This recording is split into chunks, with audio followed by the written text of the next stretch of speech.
नमस्कार दोस्तों, आप सभी का स्वागत है जीबीआर इन्फॉर्मेशन यूट्यूब चैनल में। दोस्तों, सबसे पहले तो मैं आप सभी से सॉरी बोलना चाहूँगा क्योंकि मैंने इस क्लास को लाइव लेने की बात कही थी, लेकिन जब मैंने लाइव ट्राई किया तो काफ़ी सारी दिक्कतें आने लगी, है ना। तो इसी वजह से जो सारी जो क्लासेज हैं, जो कि एनटीपीसी सीबीटी 2 के दृष्टिकोण से मैं बना रहा हूँ, तो वो जो सारी क्लासेज हैं वो आपको रिकॉर्डेड ही मिलेंगी। और मैं ये आपको पहले ही क्लियर कर दूँ कि ये जो सारी जो क्लासेज हैं वो रेलवे के स्टूडेंट्स के लिए, हर स्टूडेंट के लिए जो भी रेलवे की तैयारी करते हैं उनके लिए समान रूप से उपयोगी है। ठीक है, अब हम बात करते हैं इस वीडियो की। तो इस वीडियो में हम लोग मैथ्स के महत्वपूर्ण 35 क्वेश्चंस करेंगे, जो कि रेलवे एनटीपीसी सीबीटी 2 के दृष्टिकोण से बनाया गया है। और इसमें टीसीएस द्वारा जो पूछे गए जो महत्वपूर्ण 35 प्रश्न है उसको मैंने इंक्लूड किया है। साथ ही पिछली बार जो एनटीपीसी का जो एग्जाम हुआ था मेंस का, उसमें भी जो प्रश्न पूछे गए थे वो भी आपको यहाँ पे देखने को मिलेंगे। चलिए हम वीडियो को स्टार्ट करते हैं फटाफट। और एक बात आप क्लियर कर लें, ये मैं इस दृष्टिकोण से बना रहा हूँ कि आपका बेसिक जो है वो सारी चीज़ें क्लियर होंगी, क्योंकि जब आप सीबीटी 2 में अगर पहुंचे हो तो कहीं ना कहीं आप जो है वो मैथ्स पहले से आती है आपको। ठीक है, तो इसी वजह से यहाँ पे हम लोग टाइम को ज़्यादा कंज्यूम यहाँ पे नहीं करेंगे। स्टार्ट करते हैं। पहला क्वेश्चन यहाँ पे आप लोगों को सामने है। जब भी क्वेश्चन आपको दिखे आपको क्या करना है, वीडियो को थोड़ा सा पॉज करना है, पहले खुद से बनाना है, उसके बाद मेरा सोल्यूशन देखना है। ठीक है, चलिए स्टार्ट करते हैं। 36 छात्रों के कक्षा का गणित में औसत अंक 60 है। बहुत बढ़िया। यदि देखो 36 टोटल छात्र हैं, कितने छात्र हैं? 36।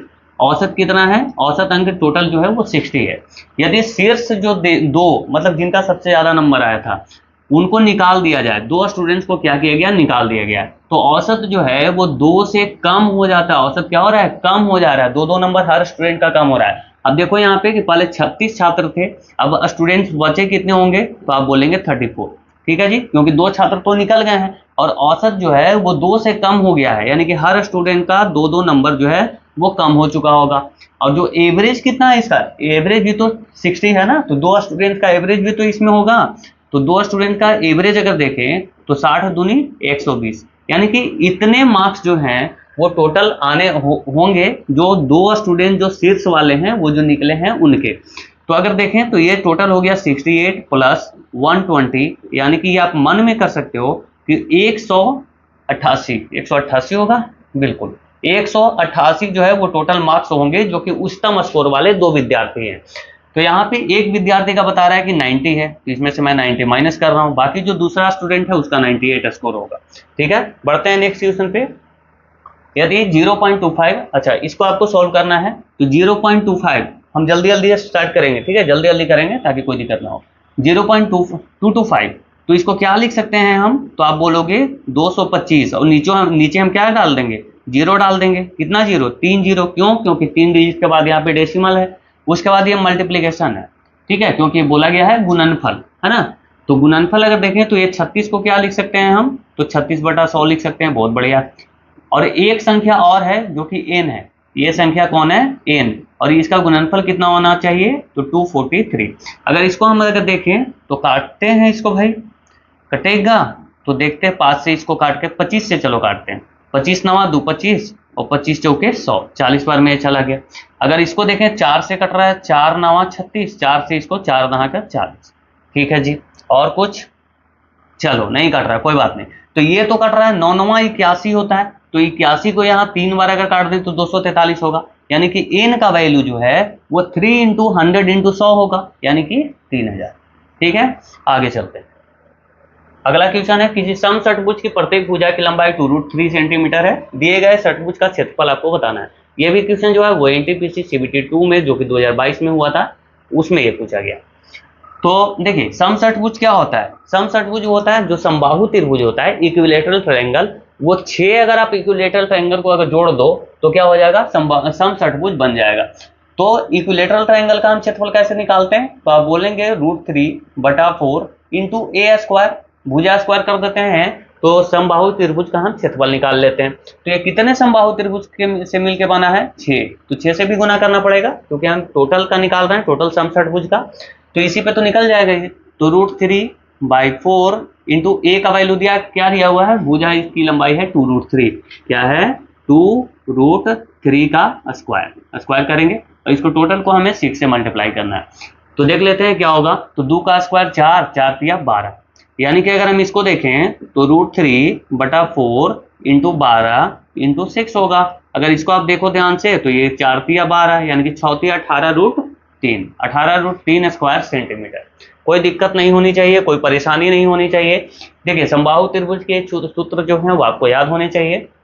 समबाहु त्रिभुज का क्षेत्रफल जो है √3/4 इंटू भुजा स्क्वायर से निकालते हैं, जो कि हमने अभी यूज किया था। समबाहु त्रिभुज का परिमाप हम 3 गुने भुजा, ये तो याद करने वाली कोई बात है ही नहीं। अगर हम समबाहु त्रिभुज की बात करते हैं, ठीक है, एक सेकंड रुकना। जैसे कि हम अगर समबाहु त्रिभुज की इस तरह से बात करें तो समबाहु त्रिभुज में सभी भुजाएं जो है वो इक्वल होते हैं, तो जितना इसका होगा उतना ही इसका, उतना ही इसका, तीनों भुजाओं को जोड़ देंगे तो हम परिमाप पे पहुंच जाएंगे। शीर्ष बिंदु से डाले गए लंब की लंबाई, यानी कि यहाँ से अगर कोई इस तरीके से कोई लंब डाल दिया जाए तो लंब की लंबाई हम निकालेंगे √3/4 इंटू ए, √3/4 इंटू ए, क्या निकालेंगे, ये जो लंब डाला गया है उसका। समबाहु त्रिभुज के अर्धवृत्त नहीं, अंतःवृत्त की जो त्रिज्या है वो कैसे निकालेंगे, तो a/2√3 कैसे निकालेंगे, a/2√3। लेकिन अगर बाहरी वृत्त का त्रिज्या पूछा जाए कि इसके बाहर से अगर वृत्त बना दिया जाए तो उसको निकालेंगे a/√3। ठीक है, तो ये आपको ध्यान रखना है। आगे आइए, एक वस्तु को 5400 रुपए में खरीदता है और इसे 30% की हानि पर बेच देता है। इस धनराशि से वह अन्य वस्तु खरीदता है और पुनः 60% के लाभ पर बेचता है। उसका कुल लाभ प्रतिशत या हानि प्रतिशत कितना है, ये पूछा गया है। चलिए बनाएंगे इसको।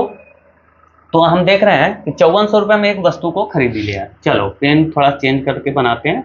कितना, 5400 में एक वस्तु को खरीदा, इसको बेचा कितना में, तो 30% की हानि हो गई, यानी कि इसको 70% पे बेच दिया होगा। कोई दिक्कत तो नहीं, 30% हानि मतलब 70% में इसको बेच दिया।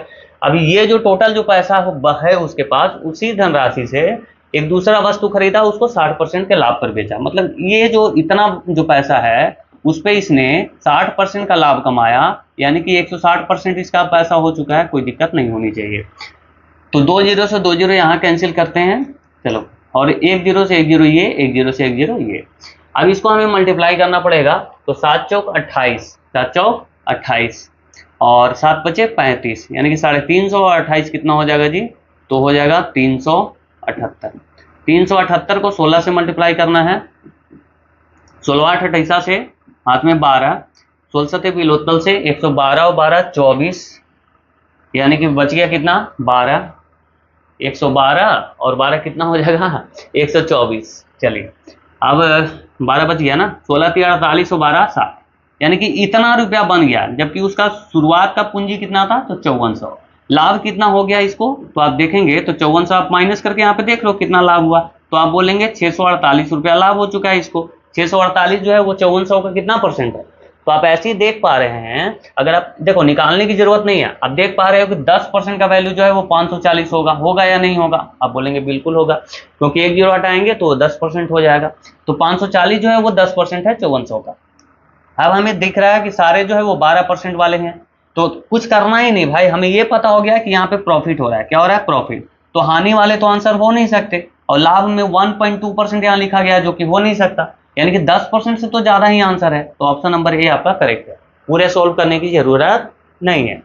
आगे आएंगे, ब्याज की गणना वार्षिक चक्रवृद्धि ब्याज के आधार पर करने पर 10% वार्षिक चक्रवृद्धि ब्याज दर से निवेशित कोई धनराशि 2 वर्ष में 10,164 रुपए हो जाती है। अच्छा एक बात आप क्लियर रखना कि 10% करने का मतलब है कि 100 रुपया जो है वो 1 वर्ष के बाद 110 बन गया होगा, लेकिन चक्रवृद्धि ब्याज है तो दूसरे वर्ष में ये जो 110 है अब इस पे लगा होगा ब्याज 10% और ये बन गया होगा 10% इसको मिलेगा, तो 11 रुपया और मिलेगा, यानी कि 121। यानी कि कहीं ना कहीं 100 रुपया जो प्रिंसिपल है वो 2 वर्ष बाद 121 बनेगा। ठीक है, तो यहाँ 10% के हिसाब से, तो अब 10% आप भूल जाओ, ये याद रखो कि 100 जो है वो 121 बन जाएगा। तो हमने देखा कि ये टोटल जो मिश्र धन है वो हो चुका है 10,164। कितना हो चुका है, 10,164। ये कितने का वैल्यू है, तो 121 का। जब हम अगर 100 मान के चले तो 121 का वैल्यू जो दिया है 10,164 दिया हुआ है। हमसे प्रिंसिपल पूछा गया है, यानी कि 100 का वैल्यू पूछा है, कोई दिक्कत तो है नहीं, बस आ गया हमारा प्रिंसिपल। देखें तो 11 से कटेगा 6 1 7 नहीं सॉरी 6 4 1 5 1 6 बिल्कुल। तो 11 से काटते हैं 11 9 99, 11 दूनी 22, 11 चौक 44। 11 से 11 बार में ये जाएगा, क्या ये कटेगा 11 से, 11 8 88 और 11 चौक 44, यानी कि 84 × 100 कितना हो जाएगा, 8400 आपका प्रिंसिपल है। ठीक है, आगे आएंगे, अच्छा, ये भी क्वेश्चन जो है वो सारे जो है वो एनटीपीसी में ही पूछे गए, सॉरी, एनटीपीसी में ये पूछे गए थे पिछले वर्ष। देखिए अप्रोक्सीमेट वैल्यू आपको निकालना है, तो ये कितना आप इसको लिख सकते हैं, तो इसको लिख सकते हैं आप 256 लिख सकते हो या नहीं, बिल्कुल। इसको भागा करना है कितना से, तो आप बोलेंगे 25 से, ठीक है। गुणा करना है कितना से, तो आप बोलेंगे 35 से, ठीक है, क्योंकि 35.01 है तो 35 हम लेके चलते हैं। उसके बाद देखें तो ये कितना है भाई, तो ये 30 है, कितना है 30, ये कितना है, तो आप बोलेंगे 10, लगभग 10 है। चलो, तो इसको अगर देखें तो 5 से इसको काट सकते हैं, कितना बार, 5 इंटू 5 25, ये हो गया 7 बार में। और कुछ कटेगा क्या, सही कर रहा हूं मैं, बिल्कुल सही कर रहा हूं जी। चलिए और अप्रोक्सीमेट में ले लें क्या, चलो ये काम करो कि इसको कटने वाला कुछ बना लेते हैं, कटने वाला बना लें, कटने वाला बनाना होगा। चलो इसको 55 ही ले लेते हैं, 55 ले लेते हैं अप्रोक्सीमेट, क्योंकि ऑप्शन काफी दूर दूर हैं तो इसको 55 ले लेते हैं। तो इसको अगर देखें तो ये कितना बार में चला जाएगा, ये चला जाएगा 25 पचे 25 से, यानी 51 बार में। अगर इसको देखें तो 7 7 पचे 35, यानी कि 357 में से हमें कितना माइनस करना है, तो 300, तो लगभग 57 के आसपास आंसर आना चाहिए। तो 57 से तो थोड़ा सा ज्यादा होगा, यानी कि मुझे तो लग रहा है कि 64 ही इसका आंसर है। एक बार फिर से मैं चेक करूं क्या इसको, एक बार फिर से देख लेते हैं दोस्तों। अच्छा ये तो सही था, 256 256, इसको डिवाइड करना है कितना से जी, तो आप बोलेंगे 25 से, सही है, सही तो किया है मैंने। उसके बाद गुणा है कितना, तो 35, ठीक है। उसके बाद क्या है, तो 30 गुणे 10, यानी कि ये तो 300 हो गया, माइनस में आपको 300 होगा ही होगा। चलिए कहीं पे गड़बड़ तो नहीं किया था मैंने, 5 से काट रहे हैं तो 5 पचे 25 और 5 सत्ते 35, 7 छक 42 की 2 हाथ में 4, 7 पचे 35 और 4 39 3, और 7 दूनी 14 और 3 17 बटा 5, ये तो नीचे में 5 ही आ रहा है भाई, 300। अच्छा अगर इसको 300 अगर देखें तो अगर 5 3 पचे 15, 3 पचे 15 यानी कि 292, इसको हम 1500 बटा 3 5 भी तो लिख सकते हैं ना, इसको 1500 बटा 5 भी तो लिख सकते हैं हम, 1500 को 1500 बटा 5, 5 से 5 ये कहानी छोटा कर दो, यानी कि कितना हो गया 292, 292, 95 कैसे लिख रहा हूं मैं, 292, ये बस चेक कर रहा हूं ताकि कहीं पे कोई दिक्कत तो नहीं रह गया। मुझे लग रहा है कि ये क्वेश्चन में ही कहीं पे कोई दिक्कत है, क्योंकि ये 60 से भी कम आंसर आ रहा है ना, ये 60 से भी कम आंसर आ रहा है जो कि कोई ऑप्शन में नहीं है, ठीक है। तो यहाँ मुझे लग रहा है कि ये क्वेश्चन टाइप होने में कहीं पे कोई दिक्कत हो गया है, कोई परेशानी हो गया है, कोई बात नहीं, लेकिन बनेगा इसी तरीके से। और अप्रोक्सीमेशन जो है वो पूछा जाता है, ठीक है, तो आपको अप्रोक्स वैल्यू लेना होता है, इसके लिए सॉरी थोड़ा सा टाइपिंग मिस्टेक है, हम कोशिश करेंगे कल की वीडियो में इसको सही कर दें, कोई दिक्कत नहीं है। यदि a प्लस बी बराबर 15 और a square plus B square बराबर 113 है तो a cube plus b cube का वैल्यू आपसे पूछा गया। A cube plus b cube बराबर क्या होता है, a cube plus b cube का आपसे वैल्यू पूछा गया है। चलिए कोई बात नहीं, तो ए स्क्वायर प्लस बी स्क्वायर बराबर आपको 13 दिया गया है, यानी कि ए स्क्वायर प्लस बी स्क्वायर आपको 13 दिया गया है, ए प्लस बी आपको दिया गया है 15, तो ए प्लस बी का होल स्क्वायर हम कर लेते हैं, है ना, ए प्लस बी का होल स्क्वायर बराबर क्या होता है, A square plus B square plus 2ab, A B का वैल्यू यहाँ से निकल जाएगा ना, बिल्कुल निकल जाएगा। तो देखें तो a प्लस बी का वैल्यू क्या है जी, तो आप बोलेंगे 15, यानी 15 का स्क्वायर कितना हो जाएगा, तो 225 बराबर ए स्क्वायर प्लस बी स्क्वायर भी आपको गिवन है 113 प्लस 2ab। अगर ये 113 को इधर लाएं तो माइनस में हो जाएगा, बचेगा 112, ये 112 जो है वो 2ab का वैल्यू है, उस चीज को काट दो तो हो जाएगा 56, यानी कि ab जो है वो आपका कितना है, तो आप बोलेंगे 56, ab क्या है 56 है। अब हम निकालेंगे a प्लस बी का whole cube, A plus B का whole cube, A plus B का whole cube minus 3ab into A plus B, A plus B का whole cube minus 3ab into A plus B, ठीक है, ठीक है, कोई दिक्कत तो नहीं। ए प्लस बी का होल क्यूब क्या है आपके पास, ए प्लस बी यानी कि 15 का क्यूब आपको निकालना पड़ेगा, तो कितना हो जाएगा जी, मुझे तो याद भी नहीं भाई, चलो कोई दिक्कत नहीं, कर लेते हैं। तो 5 दूनी 10 यानी कि 1125, ये हो गया 225, 5 7 3, सही किया मैंने, 5 5 25 2 5 दूनी 10 दोबारा 1 5 10 हो गया कि 11 225, यानी कि 1375, ये क्या हो गया 3375, 3375 लिख लेते हैं, 15 का क्यूब डायरेक्टली हम लिख लेते हैं 3375 माइनस 3 इंटू ए बी क्या है आपके पास 56, तो 56 इंटू 3 कर लो, 6 18 यानी कि 168, और ए प्लस बी आपके सामने क्या दिया गया है, तो आप बोलेंगे 15, यही तो है। चलो यानी कि इसको 15 से भी गुना करना पड़ेगा, 15 से भी गुना करना पड़ेगा, तो 3375 हम लिख लेते हैं 1680, हम इसको 15 से गुना कर रहे हैं, ठीक है, तो 840, अगर देखें तो 8 से 12 1 8 24 और 1 25, ठीक है ना, यानी कि 2520 लास्ट में, तो अच्छा लास्ट वाला डिजिट से नहीं होगा, लेकिन ये लास्ट में है कि 55 तो आएगा ही, 55 आएगा, ऑप्शन नंबर बी, ठीक है, लास्ट 2 डिजिट जो है वो 55 आएगा। काफी गर्मी है, थोड़ा सा मैनेज कर रहा हूं मैं। अपनी सामान्य चाल की 3/5 चाल से चलते हुए सिमरन 42 किलोमीटर की दूरी 35 मिनट में तय करती है। चलिए कोई बात नहीं जी, देखिए इस तरीके के क्वेश्चन काफी पूछे जाते हैं। आपको क्या करना है कि यहाँ पे एक हिंट आपको दिया हुआ, 42 किलोमीटर जाने में कितना लग रहा है, 35 मिनट, यानी कि इसका चाल क्या है, तो चाल आप कैसे निकालोगे, 42 किलोमीटर जा रहा है कितना में, तो 35 मिनट में। अब मैं जल्दी जो तरीका है वो मैं बता रहा हूँ, ठीक है, तो ये इसका चाल है, तो इसको हम ऐसे भी तो लिख सकते हैं, 7 से कट रहा है ना, 7 5 35, 7 6 42, चलो ठीक है, तो हमें क्या करना है, किलोमीटर प्रति घंटा में इसको चेंज करना है, यानी कि यहाँ पे जो मिनट है नीचे में हमें 60 आना चाहिए, नीचे में क्या आना चाहिए, 60 मिनट आना चाहिए, 60 मिनट बराबर 1 घंटा होता है, तो ये कितना गुना है, तो आप बोलेंगे 12 गुना, तो 12 से इससे भी मल्टीप्लाई कर लो, यानी कि 72 किलोमीटर प्रति घंटा जो है वो आपका स्पीड है, 72 किलोमीटर प्रति घंटा जो है वो आपका स्पीड है।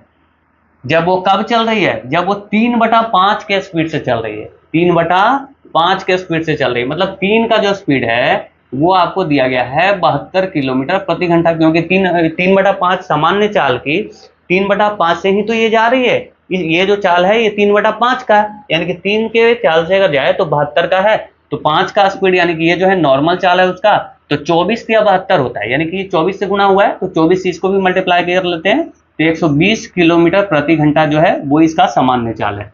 तो 120 किलोमीटर प्रति घंटा के हिसाब से 27 मिनट में वो कितना दूर जाएगा, देखो 120 किलोमीटर जाने में इसको कितना देर लग रहा है, तो ये 60 मिनट में जा रहा है, 1 घंटा है ना ये, तो 27 मिनट में कितना दूर जाएगा, तो 60 दूनी 120, 27 दूनी 54, 54 आपका राइट आंसर होगा, 54 किलोमीटर की दूरी ये तय करेगा। आगे आइए, एक खिलौने कार के एक वृत्ताकार पहिए की त्रिज्या 56 मिलीमीटर है, अच्छा वह कितने चक्कर में 1760 सेंटीमीटर, देखो यहाँ से मिलीमीटर है, यहाँ सेंटीमीटर, यानी कि 1 सेंटीमीटर बराबर जो होता है वो 10 मिलीमीटर होता है, यही ना, तो इसको हम मिलीमीटर में भी लिख सकते हैं, यानी कि 1760 उसको तय करना है, कितना तय करना है, 1760 मिलीमीटर की जो दूरी है वो तय करना है। तो चक्का तो ऐसे ही होता है, चक्का ऐसे होता है, मतलब इसका जो परिमाप होगा, यानी कि जो परिधि होगा, है ना, सरकमफ्रेंस जो होगा, जितना सरकमफ्रेंस होगा एक चक्कर में उतना ही दूरी जाएगी, तो सरकमफ्रेंस हम कैसे निकालते हैं, इसको निकालते हैं 2πr, इसी से डिवाइड कर देते हैं, थोड़ा सा दोस्तों एक सेकेंड, थोड़ा सा आज दिक्कत है, थोड़ी तबीयत भी मेरी सही नहीं है ना, 1760 मिलीमीटर, 2 रहने देते हैं, 22 7 चला जाएगा ऊपर, चलो कोई बात नहीं, है ना, 22/7, तो 7 ऊपर चला गया, आर क्या है, तो आर है 56, आर कितना है 56, अगर हम इसको अगर ध्यान से देखें तो 7 8 56, 7 8 56, 8 बार में आया, चलो 8 से और कुछ कटेगा, अच्छा ये भी तो चला जाता है ना, ये भी तो चला जाता है, 22 से 8 बार में 176 होता है, यही तो होता है, यानी 80 से ये चला जाएगा, 80 से इसको देखें तो ये 10 बार में चला जाएगा, 2 से इसको देखें तो 5 बार में चला जाएगा, यानी कि 5 आपका राइट आंसर होगा, 5, है ना, 5 चक्कर लगाने होंगे उसको। अगर देखें किरण की बचत और व्यय का अनुपात जो है वो 7:13 है, और उसकी मासिक आय 1,80,000 रुपए है। चलिए कोई बात नहीं, बचत क्या करता है, तो बचत का अनुपात है 7, जबकि उसका व्यय का अनुपात क्या है, तो व्यय का अनुपात है 13, ठीक है जी। चलिए बचत और व्यय, मतलब अगर उसका आय अगर 20 रहा होगा, अगर उसका आय कहीं ना कहीं उसका आय अगर 20 रहा होगा, तभी तो ये देखो ये क्या है इसकी, ये तो बचत है, अगर वो कमाता है 20, तो बचत कर रहा है 7 का, और खर्च यानी कि व्यय, है ना, खर्च कर रहा है कितना, तो 13 का, ये इसका क्या है, तो इनकम, ठीक है। आगे आइए, जो कि इनकम का वैल्यू आपके पास दिया हुआ है 1,80,000, 1,80,000, अब देखो कि बचत जो है उसका, तो बचत हम यहाँ हमारा यहाँ पे है, तो यानी कि हमें बचत से ही लेना देना है। तो बचत पे हम आ जाते हैं कि बचत के बारे में क्या बोल रहा है, आखिर बचत है कितना। तो टोटल आय यानी कि ये 20 का वैल्यू जो है वो आपके सामने 1,80,000 दिया हुआ है, यही तो आप देखें तो एक यूनिट का वैल्यू क्या हो जाएगा, तो आप बोलेंगे 9 से ये जा रहा है, कितने से जा रहा है, 9 से। 9 दूनी 18 होता है ना, तो इसको भी कहीं ना कहीं ये 9 का मल्टीपल है, तो 9 सत्ते 63, 63 तो आएगा ही, 63 तो आएगा ही, है ना। और ये 63 पे कितना जीरो अगर आएगा तो आप ये भी लिख सकते हैं 3 जीरो आएगा, क्योंकि एक जीरो से एक जीरो चला जाएगा, 2 9 18, ठीक है। यानी कि ये इसकी बचत है 63,000। अब अगर इसको देखें तो बचत को क्या कर रहा है कि म्यूचुअल फंड में 4, अब ये जो बचत इसके पास ये वाला है ना, ये 63,000 जो बचत है इसको भी बांट रहा है ना, म्यूचुअल फंड में, किसमें, म्यूचुअल फंड में और इक्विटी में, इक्विटी में, ठीक है। तो 4 और 3 के अनुपात में, किस अनुपात में, 4 और 3 के अनुपात में। अगर हम देखें तो म्यूचुअल फंड के रूप में कितनी धनराशि बचत की गई है, यही तो पूछा है। तो ये देखो 4 और 3 7 हो रहा है, यानी 7 9 63, यानी कि 9 से इसको मल्टीप्लाई करना पड़ेगा, तो 9 चौके 36, 36,000 रुपया जो है वो म्यूचुअल फंड में इन्वेस्ट कर रहा है, और 9 तिया 27,000 इक्विटी में इन्वेस्ट कर रहा है। आपसे जो पूछा है आप देख लो क्या पूछा है, तो म्यूचुअल फंड, तो म्यूचुअल फंड में क्या है आंसर, तो आपका 36,000, म्यूचुअल फंड में कितना है, 36,000। कोई दिक्कत तो नहीं समझने में, आ गया ये। कितने वर्षों में 25,000 रुपये वार्षिक 10% की दर से चक्रवृद्धि ब्याज के रूप में 8275 रुपये प्राप्त होगा।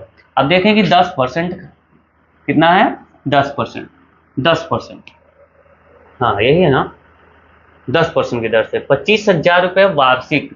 अगर आप ध्यान से देखें तो 25,000 रुपये अगर 10% हम लगा दें तो ये कितना हो जाएगा, कितना हो जाएगा, 2500 रुपये। 10% कितना होगा, 2500 रुपया। अगर आप इसको भी अगर आप ध्यान से देखो तो ये 2500 का ये कितना गुना, 25 या 75 होता है। 4 वर्ष तो हो नहीं सकता आंसर, क्योंकि 4 वर्ष में तो फिर 10,000 रुपया मिल जाएगा चक्रवृद्धि ब्याज, है ना। तो 4 तो आंसर नहीं है भाई, क्योंकि बहुत ज्यादा हो जाएगा। और 2 भी नहीं हो सकता है, क्योंकि 2 साल में तो 5,000 ही मिलेंगे। अब 5,000 पे तो उतना ज्यादा बढ़ना मुश्किल है, तो ये भी नहीं होगा। और 2 4 से बड़ा होगा नहीं, यानी कि ऑप्शन एक ही है जो कि 3, 25 या 7500 रुपये, और बाकी जो 2 साल में जो उसको इंटरेस्ट मिला होगा, मतलब ब्याज के ऊपर ब्याज, तो बढ़ के इतना हो गया। यानी कि आप ऐसे भी आप आंसर लगा सकते हैं, ज्यादा समय देने की जरूरत नहीं है। ए और बी नामक 2 बच्चे के पास कुछ टॉफियां हैं। यदि ए के पास 8 टॉफियां हैं, देखो 2 लोगों के पास टॉफियां हैं, ए के पास कितना बोल रहा है, 8 टॉफियां हैं। बी के पास कुल टॉफियों के 50% से, अच्छा 50%, बी के पास कितना है, तो बी का पास है 50%, मतलब आधा, है ना, 50% मतलब 1/2। इससे क्या है, तो एक टॉफी अधिक है, एक टॉफी अधिक, आधा से एक अधिक, टोटल का कितना, टोटल का आधा से एक अधिक।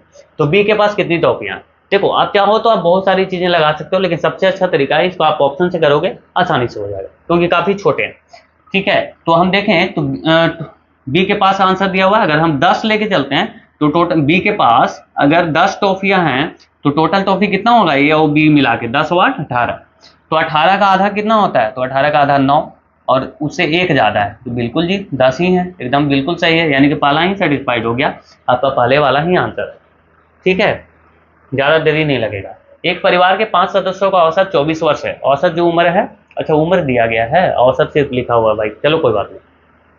यदि सबसे छोटा सदस्य 8 वर्ष का है, तब सबसे छोटे सदस्य के जन्म के तुरंत बाद परिवार की औसत आयु क्या थी। अब यहाँ पे ध्यान देने वाली बात यह है कि सबसे छोटे सदस्य के जन्म के तुरंत बाद बोला गया है, ठीक है। तुरंत पहले अगर बोला गया होता तब हम इसका उम्र नहीं जोड़ रहे होते, मतलब इसको हम एवरेज में शामिल नहीं कर रहे होते, है ना, क्योंकि यहाँ पे 5 सदस्य है, जन्म के बाद भी 5 ही सदस्य होगा। हाँ अगर जन्म के पहले पूछा गया होता तब हम 4 सदस्य यहाँ पे मानते, ठीक है, क्योंकि उस समय उसका जन्म नहीं हुआ होगा, लेकिन अब तो जन्म हो चुका है। तो 5 सदस्यों का जो औसत उम्र है वो अभी है 24, यानी कि 24 बचे 120, अभी कितना हो गया टोटल 120 वर्ष। लेकिन बोला गया है 8 वर्ष है का छोटा बच्चा है, उसके जन्म के समय यानी कि 8 बचे 40 साल जो है उम्र है वो कम होगा, 40 साल उम्र कम गया होगा, ठीक है, कम जाएगा। तो कितना हो जाएगा, 80 साल जो है उस समय सबका मिला करके उम्र होगा। हालांकि उस समय बच्चा जो है वो तुरंत जन्म लिया, उसका उम्र नहीं है, लेकिन औसत में तो उसको जोड़ना पड़ेगा ना भाई, है ना। तो 80/5 अगर करें तो यानी कि 16 साल एवरेज उम्र जो बच्चे के जन्म के तुरंत बाद हुआ हो। साइन 28, अच्छा साइन 28, साइन 35, साइन 45 सब मल्टीप्लाई में है, बहुत बढ़िया। सेक 62 और सेक 55। देखिए अब यहाँ पे साइन और सेक है, तो इसको भी तो हम लिख सकते हैं ना, इसको लिख सकते हैं 1/sin 28 लिख सकते हैं, है ना। 1/sin 28 लिख सकते हैं। इसको भी लिख सकते हैं, क्या लिख सकते हैं, इसको भी लिख सकते हैं 1/ये साइन और 90 माइनस 55 कितना हो जाएगा जी, तो 90 माइनस 55 ये तो 35 होगा ना, यानी कि साइन 35 डिग्री, इसको भी लिख सकते हैं 1/। और आप देख रहे हो कि यहाँ साइन थीटा ये भी है, तो ये नीचे ये ऊपर, तो इससे ये कहानी हो गया खत्म, इससे ये कहानी हो गया खत्म। 35 बच गया सिर्फ क्या, तो साइन 45, यानी कि साइन 45 का वैल्यू क्या होगा, क्योंकि सब 1 1 है तो 1 से मल्टीप्लाई करना है, तो साइन 45 का वैल्यू होता है 1/√2। 1/√2 आपका राइट आंसर आपके पास ये रहा। एक वस्तु के क्रय मूल्य और विक्रय मूल्य का अनुपात 10:11 है, मतलब 10 रुपए में अगर कोई सामान खरीदा है तो 11 में उसको बेच रहा है, यानी कि प्रॉफिट कितने का हो रहा है, तो 1 का, तो 1/10, 10 पे 1 का प्रॉफिट कितना जी, तो 10%। इसमें तो कुछ था ही नहीं, 2 सेकंड 5 सेकंड का ये बनाएंगे। एक साथ आलू टमाटर और बीन्स की, है ना, क्या क्या, आलू टमाटर और बीन्स। देखिए हो सकता है कि आपको यहाँ पे दिखे ना, इसलिए मैं थोड़ा सा यहाँ पे लिख देता हूँ। ये देखिए 75 लिखा हुआ है जो कि अन्य के लिए है, ठीक है, मैं लिख दे रहा हूँ जल्दी जल्दी। ये आलू के लिए है और ये आलू के लिए लिखा गया है 80। यहाँ पे टमाटर है, ठीक है, टमाटर के लिए लिखा गया है 70। और ये प्याज है, ठीक है, प्याज के लिए लिखा गया है 90। और ये यहाँ पे साग है, क्या है, साग, बहुत खाने में मजा आता है भाई। और ये बीन्स है, क्या है, बीन्स, मैं थोड़ा बड़ा वाला लिख दिया हूँ ताकि आपको दिखे। ये 45 लिखा गया है। आपसे अब जो पूछा है आप आसानी से देख सकते हैं। आलू टमाटर बीन्स, आलू कहाँ पे है 80, आलू कहाँ पे है 80, टमाटर कहाँ पे है 70, टमाटर का 70, बीन्स का क्या है, बीन्स का है 45। आलू टमाटर बीन्स के बिक्री के संगत केंद्रीय कोण, इसका जो केंद्रीय कोण है वो, और एक साथ प्याज तथा अन्य सब्जियों, प्याज और अन्य सब्जी कहाँ है भाई, तो अन्य यहाँ पे 75 है और प्याज कहाँ है 90। 75 और 90 क्या होगा 165, 165 अनुपात में लिख लो 165, ठीक है जी, समझ रहे हो। तो इसको भी जोड़ लेते हैं, 8 7 15 यानी कि 195, 195 और 165। हालांकि आपसे क्या पूछा है, आपसे पूछा है केंद्रीय संगत कोण, लेकिन आप ये बताओ कि संगत कोण निकालने के लिए हम इसमें क्या करेंगे, 360 से डिवाइड ही तो करना होगा, तो 360 इसमें भी भाई, 360 इसमें भी, हम क्यों करने जाएं, हमें तो अनुपात से मतलब है, तो वो तो चला जाएगा ना 360 से 360। अब ऐसे ही कर लो, अब देखो 100, अच्छा ये 15 से भी कटेगा और ये 11 से भी कटेगा, बट 13 से नहीं कटेगा, यानी कि 13 तो इसका ये नहीं होगा। अब इसमें देख लेते हैं, ये 15 से 11 बार में गया है, क्या ये 15 से 11 बार में आ जाएगा इतना आंसर, नहीं, यानी कि ये भी नहीं हो सकता है। इसको देखते हैं, तो 13 से इसको, अच्छा 5 से हम लोग काट ही लेते हैं ना भाई, क्या दिक्कत है, ये तो आंसर ही गलत लग रहा है मुझे। 19 दूनी 38 और 1 39, चलो 16 दूनी 32 और 1 33, नहीं जी सही है, 13 तिया 39 और 11 तिया 33, यानी कि 13:11, option number b is the correct. आगे आइए, राजेश को 12 इंच लंबा, 8 इंच चौड़ा और 10 इंच ऊंचा बॉक्स बनाने के लिए कुछ कार्डबोर्ड खरीदना है। बॉक्स बनाने के लिए कितने कार्डबोर्ड की आवश्यकता होगी, देखिए आपको मेहनत करना पड़ेगा, मैं इसलिए यहाँ पे टाइम नहीं ले रहा क्योंकि आप लोगों को भी जो है वो जल्दी जल्दी मैं करवा रहा हूँ ताकि आपको कोई दिक्कत ना हो, समय की कोई दिक्कत ना हो, ठीक है। आइए, हमें कार्डबोर्ड की आवश्यकता कितनी है ये पूछा गया है, और क्या बनाना है भाई, बॉक्स बनाना है। चलो ठीक है जी, तो बॉक्स बनाना है, तो बॉक्स का हमें तो कार्डबोर्ड निकालना है, यानी कि उसका पृष्ठ क्षेत्रफल निकालना पड़ेगा, यही तो। चलो पृष्ठ क्षेत्रफल हम कैसे निकालते हैं, 2 × LB plus BH plus HL, यही तो करते हैं सब, क्योंकि 2 2 बार होते हैं, हर साइड 2 2 साइड होता है ना, इसलिए हम इसको 2 से मल्टीप्लाई कर रहे हैं। तो इसको अगर हम देखें तो लंबाई दिया गया है कितना, तो आप बोलेंगे ये 12 × 8 कर लो ना आप सीधा, 12 8 96, चलो जी। और उसके बाद 8 × 40, 8 × 10, 8 9 के 80, और एक बार आप क्या करो 10 से 12 को मल्टीप्लाई कर लो तो 120, ठीक है। तो 200 यानी कि 296 × 2, 296 यार है ना, तो यानी कि 546 दूनी 92, यानी कि 592 स्क्वायर इंच, है ना, स्क्वायर इंच, इंच में सारी चीजें दी हुई है, तो ये आपका रहा आंसर, काफी इजी है। ये बताइए, अच्छा इसको अगर देखें तो ऊपर में क्या आ रहा है, हम इसको पहले सॉल्व करते हैं, ठीक है, पहले ऊपर में क्या है इसको सॉल्व कर लेते हैं। अगर इसको सॉल्व करें तो ये तो 13 से कट रहा है ना भाई, 13 दूनी 26, ये भी 13 से कट रहा है, तो 13 नवा 17 से, ठीक है, एक जीरो और बचेगा। तो यहाँ पे ये देखें तो ये भागा वाला काम हो गया, भागा करने के बाद कितना आएगा 45। अब तो ऊपर में क्या बचा है, तो 52, वो माइनस हो गया 45, क्योंकि हमने तो इसको डिवाइड ऑलरेडी कर रखा है, डिवाइड करने के बाद कितना आया 45, प्लस में क्या करना है, तो 13 दूनी 26। अगर देखें तो 45, 52 में से 45 अब घटा भी सकते हैं, 7, 52 में से 45 घटेगा कितना होगा 7, और 26 जोड़ना है यानी कि 33। ऊपर में आपका कितना आ रहा है 33 आ रहा है, यानी कि अगर ऊपर में 33 है, नीचे कुछ भी होगा तो वो 33 को तो वो डिवाइड किया ही होगा।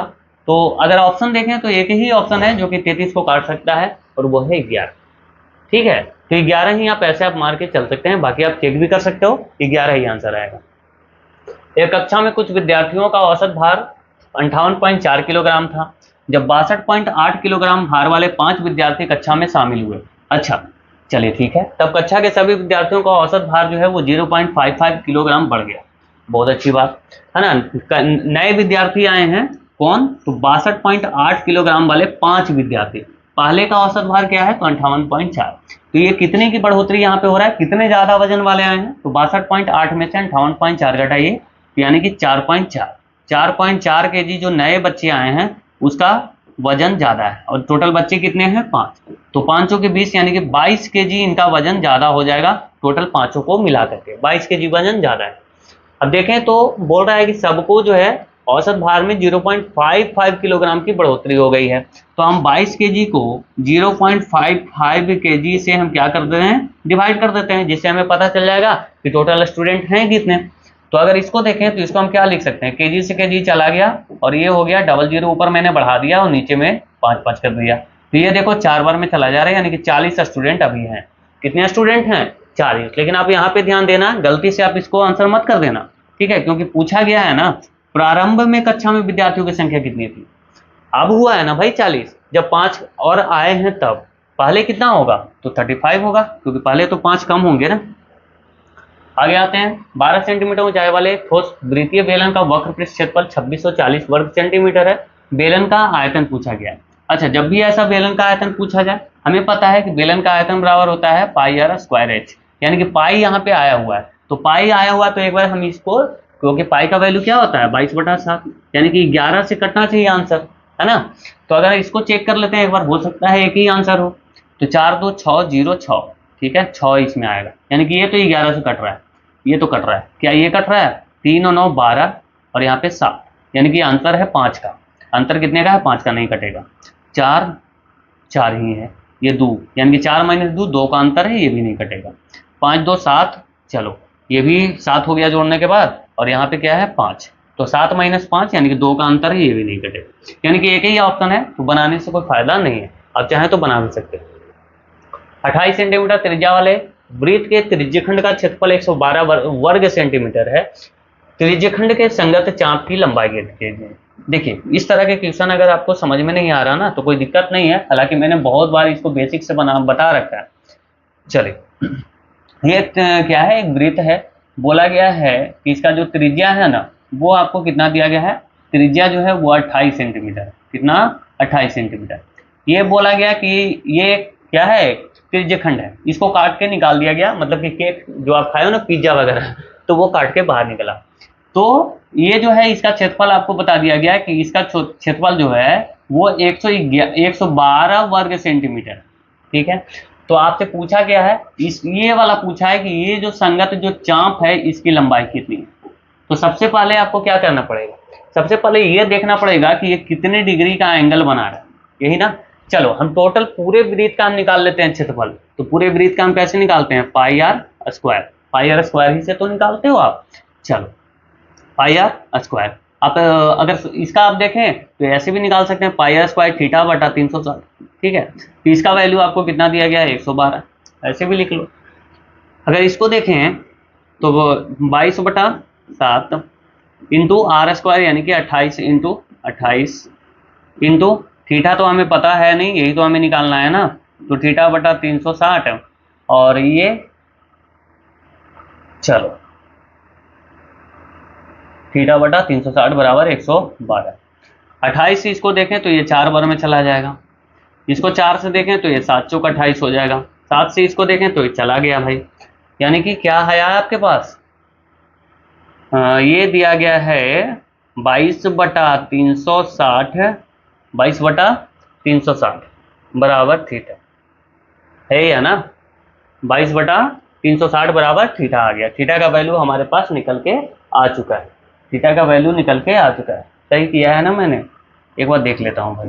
22 थीटा/360, तो कैसे लिखेंगे इसको, ओ सॉरी, बराबर क्या हो गया भाई, 360, यानी कि थीटा बराबर 360/22 आएगा भाई, 360/22 आएगा, यहाँ पे गलत कर रहा हूँ मैं। चलो ये क्या हो गया, 360/22। चलिए अब हम देखें कि इसका कैसे निकालते हैं, तो 2πr से निकालते हैं, 2πr और थीटा/360, क्योंकि हम अब क्या निकाल रहे हैं, परिमाप निकाल रहे हैं, तभी तो हम ये चाप का लंबाई निकाल पाएंगे।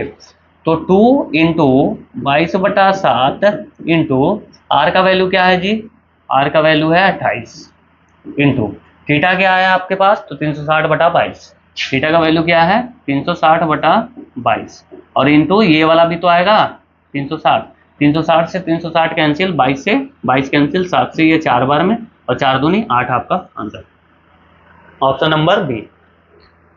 आगे आइए, एक वस्तु को 16% के लाभ पर बेचा गया है, यदि इसे 36 रुपये अधिक में बेचा जाता तो लाभ जो है वो 20% होता, यानी कि 16 से 20 बढ़ने में कितने का डिफरेंस आपको दिख रहा है, 4% का। यहाँ पे डिफरेंस क्या बोल रहा है कि उसका जो है 36 रुपये अधिक में बेचने पर ये लाभ होता। ये जो फर्क है ये 36 रुपया जब अधिक में बेचा जाता तब आता, यानी कि 1% का वैल्यू कितना है, तो बोलेंगे 9, 9 जो कि 36 है ना, तो वस्तु का क्रय मूल्य क्या है 9 × 100, 100% का वैल्यू कितना हो जाएगा 900, कोई दिक्कत है ही नहीं भाई।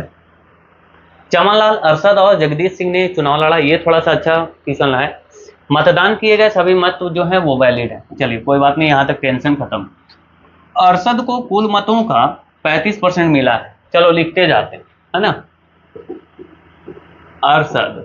अरशद को कितना मिला जी, तो 35%। चलिए प्रत्येक 35 मत पर 14 मत जो है वो किसको मिले हैं, चमनलाल को, यानी कि 35 मत पर 14 मत अगर चमनलाल को मिल रहे हैं, यानी कि 14 मत कितना पे मिल रहा है, 35 पे, या परसेंटेज आप निकाल लीजिए, आप मन में आप देख सकते हो 3.5 का ये 4 गुना है, 40% तो मुझे दिख रहा है भाई, 7 × 5 = 35 और 20 × 5 = 100, 7 दूनी 14, यानी 40% जो है वो चमनलाल को वोट मिले हैं। किसको, चमनलाल, कितना मिले 40%। अब बोला कि विजेता, अब एक ही व्यक्ति और बचा हुआ है और वो कौन है, जगदीश सिंह, जगीत सिंह लिखा हुआ भाई, जगीत सिंह, चलो आप समझना, जगीत सिंह, इसको कितना मिला, कितना वोट बचा हुआ है 35-75, यानी कि 25% इसको मिला, चलो 25% जगीत सिंह को मिला है। तो विजेता कौन है, तो मुझे तो सीधा दिख रहा है भाई कि विजेता जो है वो चमनलाल जी यहाँ पे विजेता हो चुके हैं। सबसे कम किसका है, तो जगीत सिंह का सबसे कम है। यहाँ से यहाँ का डिफरेंस कितना है, तो आप बोलेंगे 15% का डिफरेंस है, यही ना, डिफरेंस है कितने का, 15% का। बोला सबसे कम जो मत प्राप्त करने वाला है उस व्यक्ति से 4950 मत अधिक प्राप्त हुए विजेता को, कितना 4950, यही तो है। तो अब यहाँ से देख लो ना कि कितना, तो मुझे तो ये दिख रहा भाई कटेगा, 5 15 × 45 और 15 × 45 330, 1% का वैल्यू है 330, तो 100% का वैल्यू क्या हो जाएगा 33,000। Option number D is the correct answer.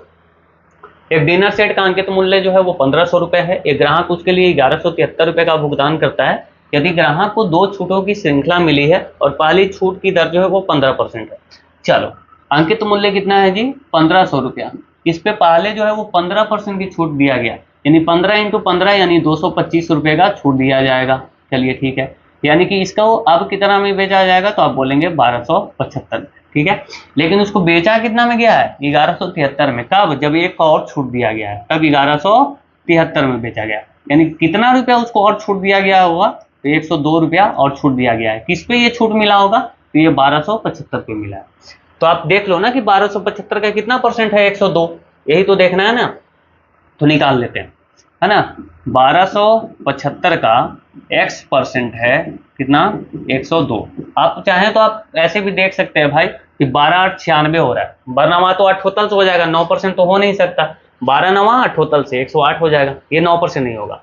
अगर 7 देखें तो 12×7 = 84, ये तो बहुत कम हो जाएगा, ये 102 है, तो 12×8 = 96। मुझे तो लग रहा है कि यही वाला आंसर होना चाहिए।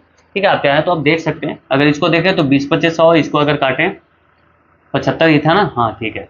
तो 5 दूनी 10 और 5 5 25, 5 5 25 और कटेगा 4 5 20। इसको अगर काटे 5 से काटना है तो 5 5 25 51 बार में 51 से इसको काट दो तो 2, 4 दूनी 8 आपका आंसर हो गया। ठीक है, 5 वर्ष पहले एक परिवार की औसत उम्र 35 वर्ष थी। बहुत बढ़िया, जिसमें पिता माता और एक पुत्र शामिल है, यानी 3 लोग शामिल हैं और 5 वर्ष पहले की ये बात है। लेकिन बोल रहा है कि 3 वर्ष पहले जो है वो पिता और माता की औसत उम्र 46 वर्ष थी। यहाँ पे आपको 5 वर्ष पहले का उम्र बता रखा है, यहाँ पे 3 वर्ष पहले का बता रहा है। कोई बात नहीं भाई, हम 3 वर्ष पहले ही मान लेते हैं। तो ये इसी को हमने बना लिया। अभी अगर बोल रहा है 5 वर्ष पहले जो है परिवार की औसत उम्र 35 वर्ष थी, तो 3 वर्ष पहले उनका उम्र कितना रहा होगा? 2 साल तो बढ़ेगा ना, क्योंकि 5 साल पहले अगर 35 साल के आप होंगे तो 3 साल पहले आप 37 के होंगे, यही तो यानी कि 3 वर्ष पहले जो है एक परिवार की औसत उम्र कितना है? 37 वर्ष। तो कितने लोगों का? 3 लोगों का। तो 3 × 37 यानी कि 111 साल उम्र हुआ होगा। तीनों का उम्र कितना है? 111 साल। कब? 3 वर्ष पहले। अब 3 वर्ष पहले जो है पिता और माता की औसत उम्र दिया हुआ है 46 वर्ष, यानी कि 2 लोगों का उम्र वो कितना हो जाएगा? 92, यानी कि 46 × 2, क्योंकि माता और पिता 2 ही लोग तो हैं। तो अब देखते हैं कि जो पुत्र है उसका उम्र कितना है। तो पुत्र का उम्र यहाँ 8 और 11 कितना हो जाएगा? 19 साल। लेकिन ये कब का उम्र है?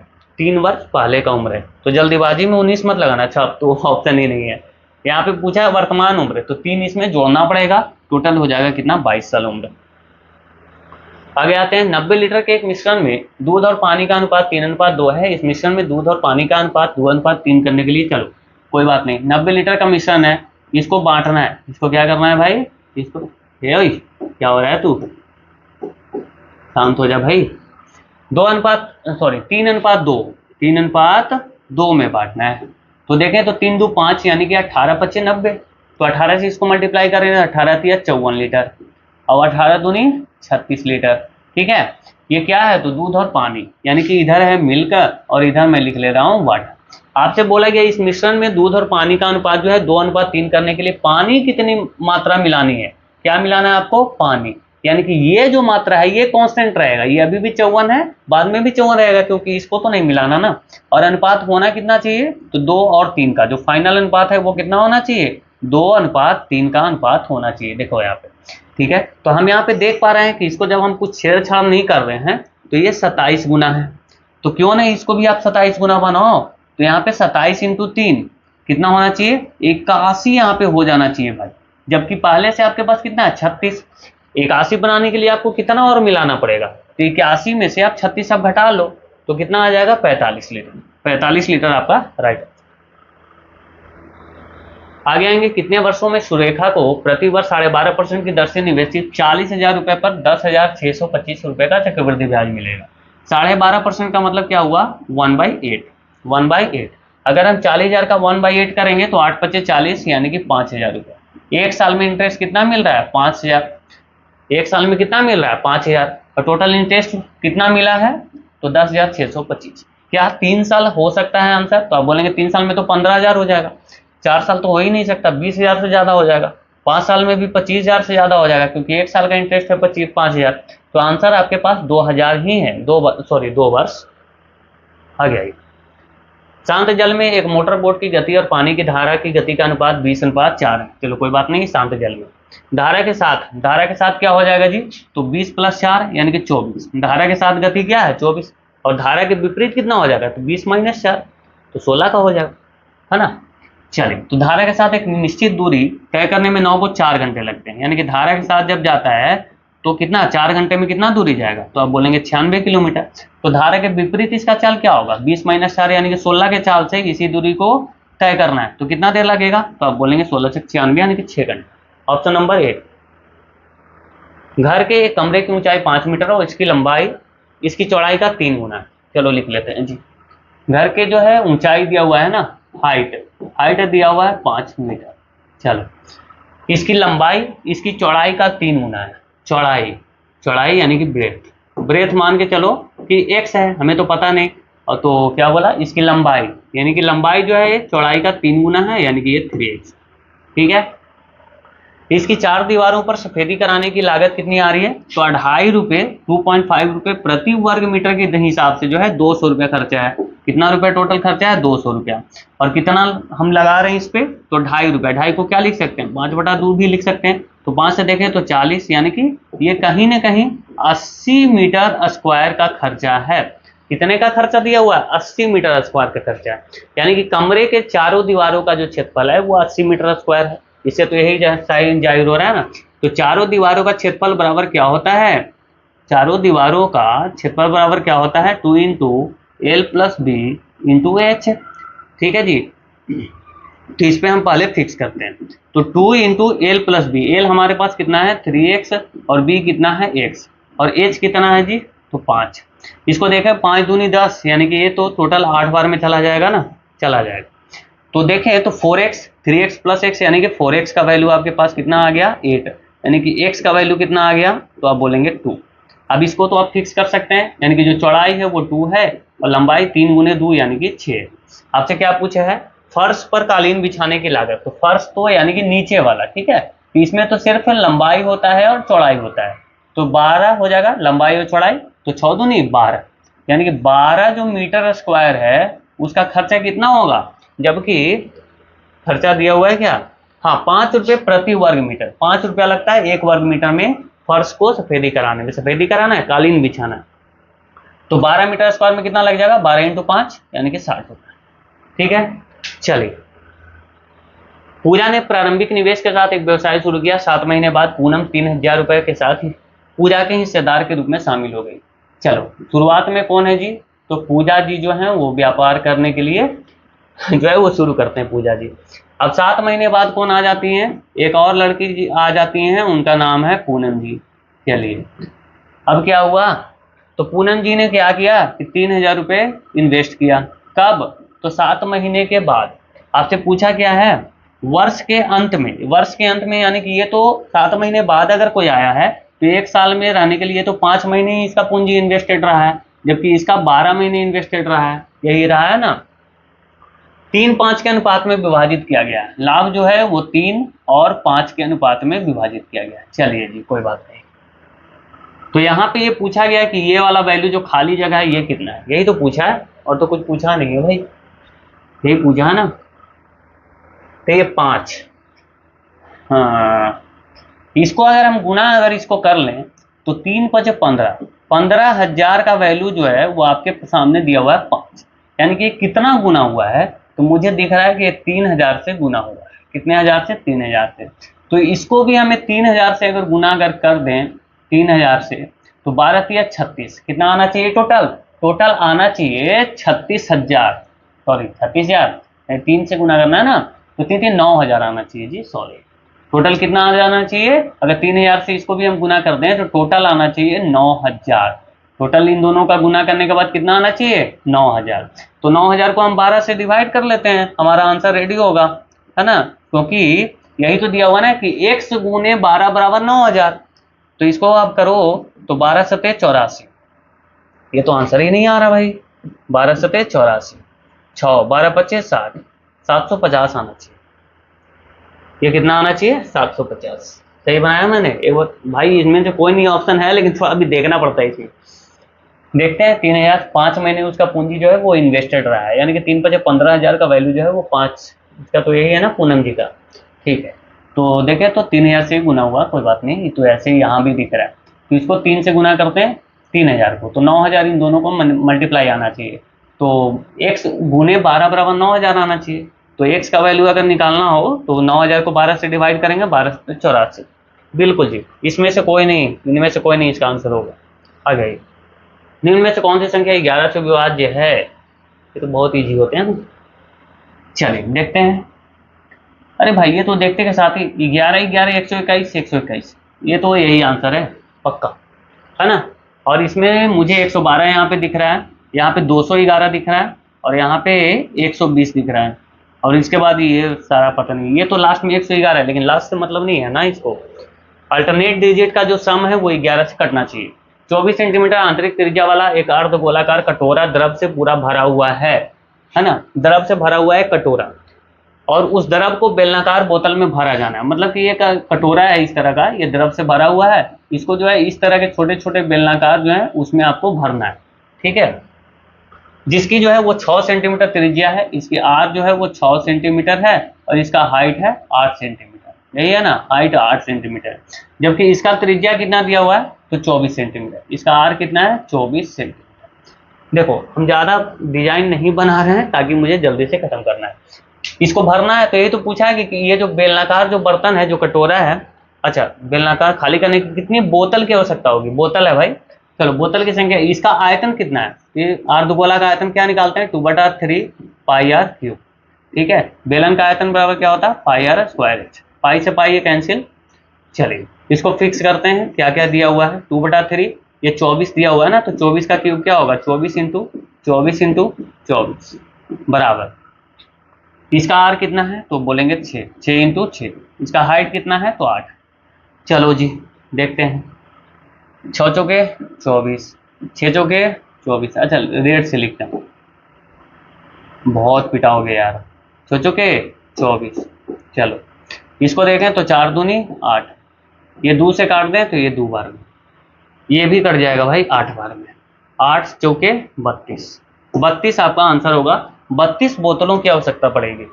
आगे 20 व्यक्ति किसी कार्य को 12.5 दिन में पूरा कर सकते हैं 8 दिन बाद, यानी कि 20 व्यक्ति अगर रहे तो 12.5 दिन में तो काम समाप्त हो सकता है, लेकिन बोल रहा है 8 दिन बाद, यानी कि 8 दिन तक उन्होंने काम किया है ना, तो 20 व्यक्ति जो है वो अब 4.5 दिन में काम को समाप्त कर सकते हैं, क्योंकि 12.5 दिन का काम है, 8 दिन तो उन्होंने काम कर दिया ना, बचा हुआ काम क्या है 12.5 दिन, सॉरी 4.5 दिन, 12.5 में से हम 8 माइनस कर लेंगे, तो 20 व्यक्ति अगर लगे रहे तो 4.5 दिन में अभी जो काम है वो समाप्त हो जाएगा। अब बोला कि क्या हुआ 8 व्यक्तियों ने कार्य छोड़ दिया है, यानी कि 20 व्यक्ति तो इसको 4.5 दिन में कर सकते हैं, लेकिन 8 व्यक्ति कम हो गए, यानी कि 12 व्यक्ति जो है वो कितना दिन में काम को समाप्त करेंगे, यही तो पूछा है ना हमसे, ये पूछा है ना।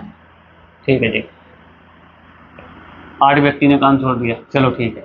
4 से देखते हैं, 4 थी या 12, 4 से इसको देखें 4 × 25 20, 4 से 15 थी या 45, यानी कि 1.5, इसको 5 इंटू 1.5 क्या होगा 5 का 1.5 गुना 7.5 दिन में पूरा समाप्त हो जाएगा। और है क्या, चलो अभी और है भाई, कितना क्वेश्चन था। यदि a बराबर 17/99, b बराबर 13/47 और c बराबर 34/33 है, a इंटू बी भागा c का वैल्यू पूछा है, कुछ है नहीं जी, चलो इसको हम यहाँ पे फिक्स कर लेते हैं। a इंटू बी क्या है 17/99, यानी कि a का वैल्यू क्या है 17/99 इंटू b का वैल्यू क्या है 13/47, b का वैल्यू क्या है 13/47, और c भागा में है, हम इसको भी गुना कर लेते हैं ना, चेंज कर देंगे, c का वैल्यू है 34/33, तो इसको लिख देते हैं 33/34। ठीक है, चेंज कर दिया क्योंकि हम यहाँ पे गुणा में चेंज कर रहे हैं। इसको अगर ध्यान से देखें तो 17 दूनी 34, ये कितना बार में कट गया 2 बार में, 33 × 99, यानी ऊपर में तो 13 आना चाहिए। अरे यार एक ही ऑप्शन में 13 है भाई, ये आंसर लगा दो। अच्छा यूनिट डिजिट भी चेक कर लेते हैं, 7 × 21, 1 दूनी 2, यूनिट डिजिट लास्ट में नीचे वाले में 2 आना चाहिए। चलो क्रॉस चेक भी हो गया। ये देखते हैं, ये इसका मान पूछा है, ये तो काफ़ी इजी लग रहा है, यहाँ पे हमें बिग ब्रैकेट दिख रही है ना। चलो इसको पहले सॉल्व करते हैं, तो इसको अगर सॉल्व करें तो ये कितना हो जाएगा जी 8, कितना हो जाएगा 8। अगर इसको अगर देखें कि ये क्या दिया हुआ 15/8 है, यानी कि 15/8 है, उसके बाद यहाँ गुना 8 है। ठीक है, तो 8 से ये 8 चला जाएगा, ये क्या हो गया टोटल, ये तो हो गया 15। अब 15 में से 10 माइनस भी करना है, तो ये जो टोटल जो वैल्यू है, टोटल वैल्यू कितना आ गया 5, 15 में से 10 हमने माइनस कर दिया तो ये हो गया 5। अब यहाँ पे देखते हैं तो ये 48/72 है, यानी 24 दूनी 48, 24 × 72, यानी कि ये कहीं ना कहीं 2/3 है, और इसको 3 से गुणा किया गया है, यही है ना, तो 3 से 3 कैंसिल, यानी कि 2, यानी कि 2 में से आपको 5 माइनस करना है, -3 आंसर हो जाएगा। काफ़ी जी, यहाँ पे भी कुछ है। अच्छा ये रीजनिंग आ गया, अभी रीजनिंग का क्लास नहीं है, कुछ लिखा है मैंने रीजनिंग भी। ठीक है, तो आज के लिए यहीं पे क्लास को हम समाप्त करेंगे। बताइएगा जरूर कि कैसा लगा आप लोगों को, और उपयोगी लगा हो, सॉल्यूशन अच्छा लगा हो तो प्लीज़ सभी के पास आप शेयर भी करना, ताकि और भी लोग इस वीडियो को देख सकें, और भी इस तरीके के वीडियो जो है वो आपको 4 वीडियो और मिलेंगी मैथ्स की। ठीक है, तो और बाकी उसके बाद जीके का भी मिलेगा, तो आपको बिल्कुल भी पैनिक नहीं होना है, और आपको एग्जाम की तैयारी करते रहना है, क्योंकि आपको भी पता है कि आपके लिए ये अपॉर्चुनिटी काफ़ी बढ़िया है। आप थोड़ा सा मेहनत करेंगे तो आपका पक्का सिलेक्शन होगा। ठीक है, थैंक यू दोस्तों, अपना ख्याल रखिए, जय हिंद।